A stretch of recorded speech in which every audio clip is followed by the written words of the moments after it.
The term Titan has often been used to refer to something that's gigantic. The Titanic was known as such because it was the biggest ship that had ever been created, at least back in the day. The forefathers of the Greek gods, the Titans, also gigantic beings and the very source of the word. Attack on Titan takes this term very literally and shows us humanity in the face of being attacked by Titan-sized creatures while being confined within their cages or the walls. The walls themselves are humongous, but one Titan among many proves to be the very embodiment of its name as it towers over the seemingly God-sent walls and shows how weak humanity is in the face of the threat that looms outside. Of course, we're talking about the Colossal Titan, which eventually proves to be a lot more than just a sizable nightmare. Its horde of abilities and anatomical advantages make it the most lethal and deadliest Titan. So, in today's video, we'll dive into the very reasons why the Colossal Titan is a colossal problem for the characters and how its anatomy is tied into that. The origin of the Colossal Titan, from the very beginning to its exposition in the story of Attack on Titan. Like every other Titan, the Colossal Titan would have never existed had it not been for Ymir Fritz gaining the power of the Titans in the first place, and also her having little to no agency as an individual. Let's understand Ymir first. She had been enslaved approximately 2,000 years ago by the tyrannical king of the Eldian tribe, and a life of enslavement hindered her personal character development. Although it was the king who had put a hit out on her for freeing one of his pigs, she returned to him after gaining the power of the Titans as she became the founder. In her defense, she didn't know any better. Instead of fighting for her freedom, she chose to fight on behalf of the king and helped him expand the Eldian Empire with an iron fist. Some good old-fashioned Stockholm syndrome kicked in and she fell deeply in love with the king. He married her because of the overwhelming advantages of having her powers by his side, and together they had 3 kids, namely Maria, Rosé, and Sheena. But this didn't mean that Ymir was happy. She was miserable in this life and took a lethal hit from a rebel meant for the king to seemingly shield the latter. However, her true intention was to die herself. The king knew Ymir's spear couldn't take out a girl with regeneration, but at this point, Ymir did not have the will to heal or live anymore. She died soon after, and the king had their daughters consume Ymir's innards and spinal fluid to keep the power of the Titans intact. Luck was on his side, and the 3 daughters ended up gaining the powers of the Titans as well. The cycle of consumption continued within the royal family, and the other noble Eldian families, which probably branched from Maria, Rosé, and Sheena themselves, gave rise to a total of 9 Titan shifters, including the founding Titan. One of these Titans was the 60-meter tall Colossal Titan, but this is just the history. There are other technicalities involved with reference to the creation of the Colossal Titan, and it all correlates with Ymir and the place she ended up after her death. She was stuck in a realm known as the Paths, which is nothing but vast lands of sand in a vibrantly starry sky. She became the founding Titan after the source of all life, or the hallucigenia-like creature, infused into her spine. This marked the beginning of the story of the Titans,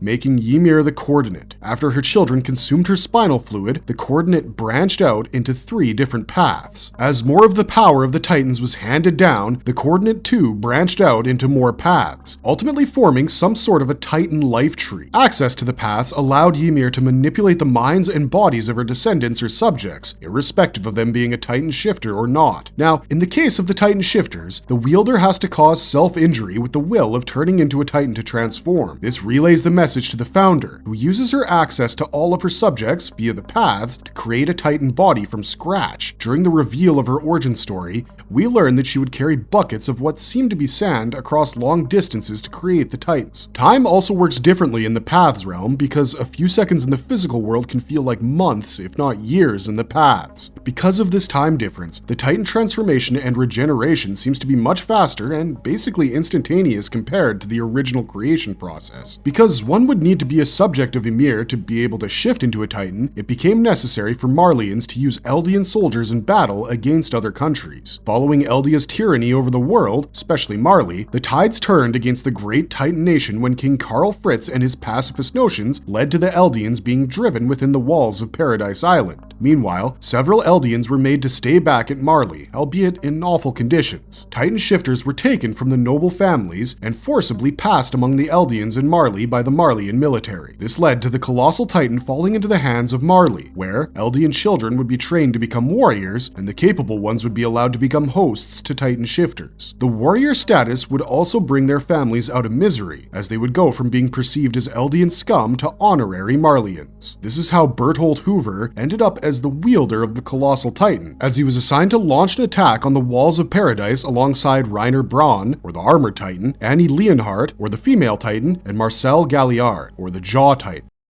How tall is the Colossal Titan? A comparative analysis with the walls. The Colossal Titan is, for the lack of a better word, colossal in size. In Japanese, it is known as the Cho Ogata no Kyojin, and its very literal translation would be something akin to super large titan. Standing tall at a height of 60 meters, the Colossal Titan is actually the third tallest titan in the show, with Rod Reese's abnormal pure titan being twice its size, and Aaron's founder form being so huge that it dwarfs thousands of Colossal Titans.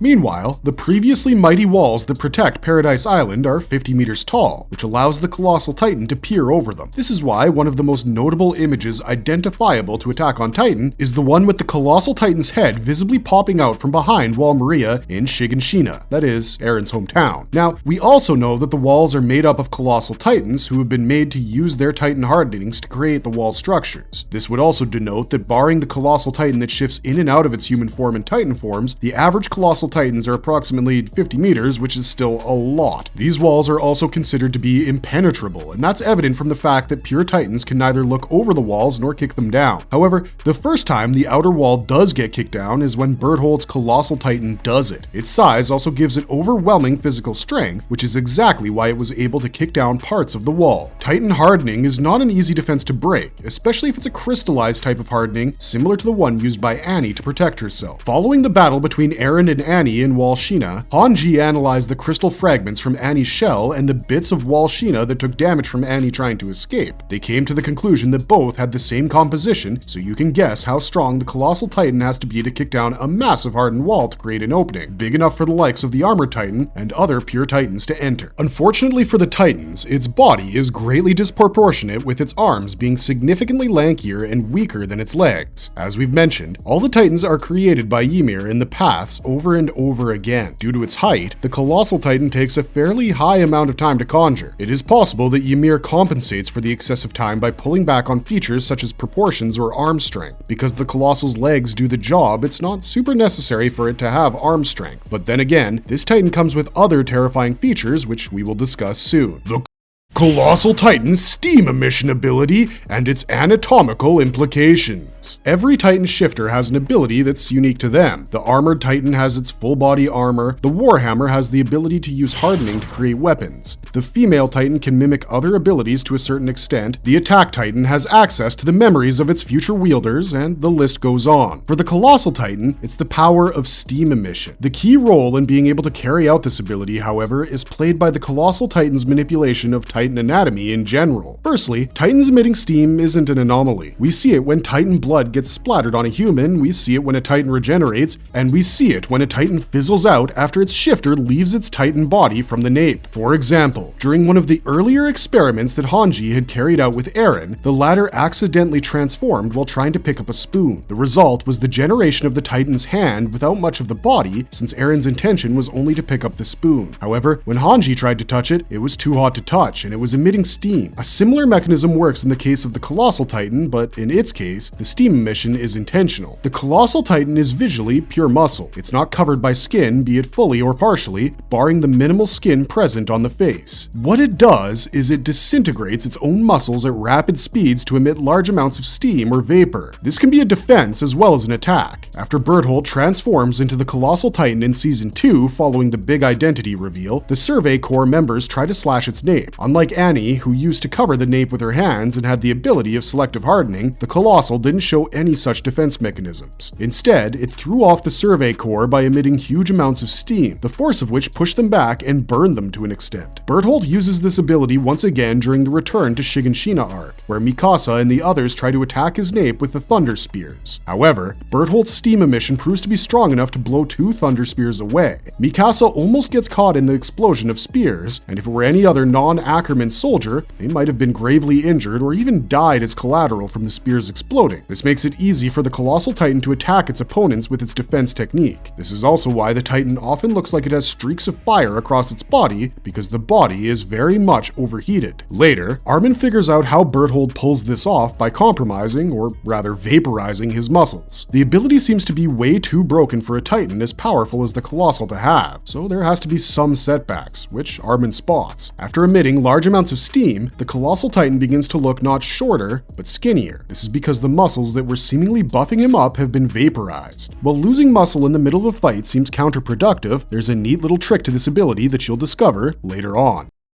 How does the Colossal Titan's explosive abilities mirror nuclear explosions? What makes him different compared to a nuke? So this right here isn't so much of an ability that the Colossal can control, but rather something that just happens to be. Titan transformations are prone to causing severe collateral damage. We see it when Annie transforms in the Stoics district, and her transformation takes out all the military soldiers who are holding her back. But the stakes are higher when you're 60 meters tall instead of 14 or 15. This is also amplified by the fact that the Colossal Titan has a natural affinity for letting off steam and being more overheated than the average Titan. Together, these two create a highly explosive, dangerous, and destructive transformation sequence, where a Titan shifter turning into a Colossal Titan alone can take out its opponents without the Titan having to engage in any battle at all. However, its destructiveness can be mitigated if the Titan chooses not to completely transform, which is what Berthold does atop the walls after Eren learns about him and Reiner being Titan shifters. And yet, the resulting impact of his explosion forces the Survey Corps members to hold on for dear life while the stretcher with Ymir on it flies away. If the soldiers didn't have their 3D maneuver gear to cement them to the walls, many would have undoubtedly flown away and died. Berthold transforms again during Return to Shiganshina after Reiner is almost defeated by Eren in the core. Although Reiner was initially lying down with his face to the ground and back to the sky, Berthold asks him to lie straight with his face upwards. He does this because his destructive transformation would have taken out Reiner from the nape if Reiner's back area, and by extension, the nape, was exposed to the Colossal's transformation. As Berthold literally explodes like a ball of energy or a nuke, the impact takes out all the houses in his radius, stripping off their roofs, destroying their windows and the insides of the vacant houses,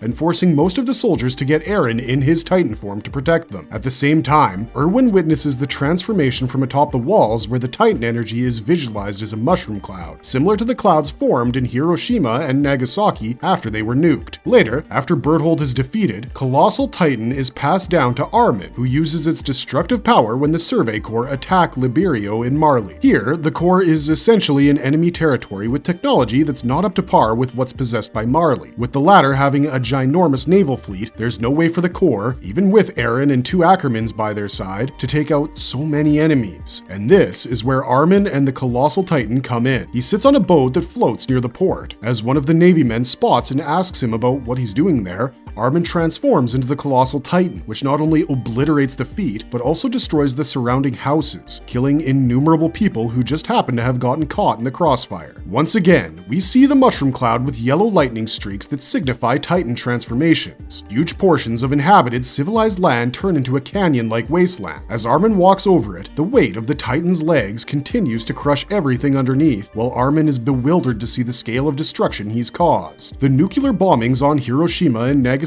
have impacted Japan in tremendous ways, and naturally, it's permeated into the country's media. So much so that you might see several callbacks to the incident in shows where the writers or directors were never intending to refer to the disaster. It's just the result of a huge historical event influencing the present and the future in several ways. In the case of Attack on Titan, however, the callback seems to be quite consciously done, hence the high-scale destructions and the mushroom clouds. However, this doesn't mean that the explosions caused by the Colossal Titan are similar to that of a nuke. What makes a nuclear weapon nuclear is the presence of radiation. The poison from the radiation is what makes nukes so damaging and so dangerous. It's the radiation that impacted future generations in Hiroshima and Nagasaki, as its remaining traces were more than enough to affect human life in the future, and not just during the time of the explosion. During the time of the nuke's detonation, the people within a 1-kilometer radius were impacted by direct radiation and they died immediately. Over the course of 24 hours or a day, residual radiation claimed the lives of of roughly 80% of the population. Overall, it was a combination of exposure to acute heat and radiation that took human lives and destroyed the landscapes of the two cities. In Attack on Titan, the Colossal Titan's explosive powers are limited to being a concentrated thermal blast, where its size and steam emission abilities act as a catalyst. However, because it's not radioactive, it cannot be called a nuclear reaction. Still, the blast radius the Colossal Titan manages to achieve is quite impressive, as it takes out the entire central district of Shiganshina as well as the port city of Liberio with a single concentrated explosion. Considering the size of the average small town is about 800 to 1200 acres, you could fit at least 5 of those inside the wall of Shina itself, and the blast radius of the Colossal Titan is rather overwhelming to say the least. Overall, the Colossal Titan is the most destructive Titan in existence, which is reinforced during the rumbling when thousands of Colossal Titans are used in an attempt to eradicate humanity. The Colossal Titan's greatest weakness and how it overcomes it. For a Titan that is so strong and powerful, it surely has to have a weakness that's not something as trivial as disproportionately skinny arms. While the Colossal Titan finds one of its greatest strengths in its size, this very ability gives it a huge weakness: its mobility, or lack thereof. The Colossal Titan is painfully slow. If it didn't possess the ability to emit steam for defense and attack, anyone could have taken it out from the nape using the ODM gear and swords. It also can't selectively harden itself to protect its nape, plus its huge size makes it an easy target. So the Colossal Titan should be toast if it falls into a situation where it has used up its ability to emit steam and can't do so anymore, as it physically can't escape its opponents. But that's not the case. The Titan can control the speed of its steam emission and the subsequent Titan muscle disintegration. Because of this, it is the only Titan that can instantly activate or deactivate itself. We see this in episode 5, where Eren is pumped about humanity taking its very first step forward against the Titans. He stands atop the walls and feels excited until the face of the Colossal Titan miraculously appears behind him without any of the Titan transformation shenanigans. But as soon as it appears, it breaches Wall Rose and then disappears into thin air. The only reason why it's able to pull this off is because it quickly disintegrated its musculature to seemingly vanish. Of course, this means that the wielder drops from a height which can be fatal, but Berthold himself can use the 3D maneuver gear, and as such, he can protect himself from such a fall. During the return to Shiganshina arc, Armin finds another weakness in Berthold as he tries to come up with a way to kill him, or rather stall him enough for his Titan musculature to disintegrate to the point of not being able to emit steam. This would allow another Survey Corps member to slice its nape and take Berthold out. This weakness is the fact that only the muscles thin out. But the Titan has teeth that remain unaffected by the steam it emits, which can allow a soldier to use it as a gripper with its gear. As a result, Armin anchors his maneuver gear inside Berthold's teeth, who fights back by emitting steam to get rid of Armin. However, Armin relentlessly bears with the heat as his body begins to char and burn. The anime also shows the steam to not just be super hot vapor and smoke, but fire, while the Colossal Titan's body blazes and sparks fly across it. In the end, Armin almost burns to death while Eren pounces from behind, taking Berthold out of his Titan as the latter is fatigued and doesn't have much fight or steam left in him. Of course, this was only possible because it was the work of a team, not just one man. Following this, an almost dead Armin is revived by being turned into a Titan and feeding on Berthold. This passes down the power of the Colossal Titan to Armin. The not-so-colossal differences between Armin and Berthold's Colossal Titans. Could either of them stop the rumbling? Each Titan shifter form takes after the appearance of its owner when it comes to the face. Berthold's Colossal Titan looks like him with its longer face, narrow-spaced eyes, and a bigger nose with a little bit of a hook. The face is also very sparsely skinned, with its scalp and brow bone covered, while the rest of the face only has streaks of said skin. The face, overall, is much more intimidating. Unfortunately for Berthold, his Colossal Titan also looks weak. Although it does have long legs, it seems to have a disproportionately long torso from time to time, which takes away from the vertical length of its legs. For a being that's 60 meters in height, any apparent weakening of the legs poses a threat. On the other hand, Armin's Colossal Titan has a face with more skin coverings. Its nose is hollow, and the skin encircling its eyes creates a hollow-esque effect, which makes Armin's Titan have a skull-type face. At the same time, it just has much more of a sad look compared to Berthold's intimidating appearance. performance. There's also the fact that Armin, in essence, isn't a fighter. He starts off as a guy who just wants to see the ocean with his best friends. He's initially somewhat of a coward, although that's not the right word to use in this context. With time, he starts to excel as a strategist. It's a bit absurd for a guy with his personality to end up with the most violent and destructive Titan, but the juxtaposition adds more depth to his character. Unlike Berthold, Armin's Colossal Titan also has longer arms with a stockier bill, which makes it more capable of battle. And finally, Armin's Titan doesn't have ears while Bert's does. Some fans have argued it's because Armin doesn't want to hear the screams of the people in Liberio who were killed by his transformation. Clearly, that was one of the rougher moments in Armin's life. With the odds against the favor of the Eldians in Paradise Island, they initially saw hope with them holding the Colossal Titan. In fact, they were able to take out the naval fleet because of the Colossal Titan. It's like their trump card. And on top of that, if the Colossal Titan were easier to maneuver around, much like the Attack Titan where Eren can take a hit, come out of his nape, and transform into a Titan again around 3 times in a row, the Colossal would have been a lot more overpowered than most Titan shifters. However, let's assume the Colossal Titan can do that while having its pre-existing abilities, it still wouldn't be enough to stop the rumbling, considering the fact that way it has to take out hundreds and thousands of Titans like itself, only slightly shorter, which is a fairly unlikely scenario. Marvelous verdict! The Colossal Titan is one of the most recognizable Titans in the Attack on Titan franchise, specifically because its face has been used in its initial posters and for the exposition of the show's premise. Even if a person hasn't watched the show or doesn't watch the anime, they may have come across the image of Eren looking at the Colossal Titan peeking from Wall Maria somewhere on the internet. Overall, it's the Colossal Titan's anatomy as the so-called super large Titan that makes it the poster child of the show while doing justice to the words attack and Titan. But what are your thoughts on the Colossal Titan? How many Titan shifters do you think the Colossal Titan could defeat? Do share your answers with us down below in the comments section, and we hope you enjoyed this video. Have a nice day, thanks for watching, stay safe out there, and we'll see you next time.